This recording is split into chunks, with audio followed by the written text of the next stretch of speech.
Sometimes your character moves slightly in the air for no clear reason. Why does this happen? There are two common reasons, and both are easy to fix. First, the issue may come from the character controller height and position. The controller must start exactly from the player's feet. When the game is not running, it might look like the character is properly grounded.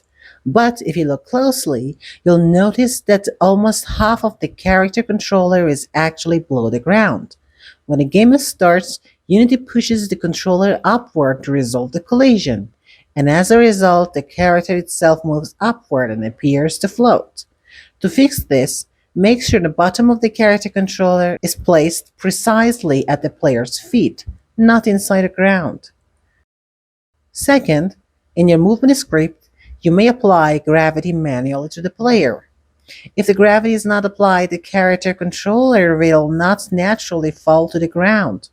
You should use code like this. When you enable the code again, gravity is applied. The player starts falling and eventually touches the ground correctly.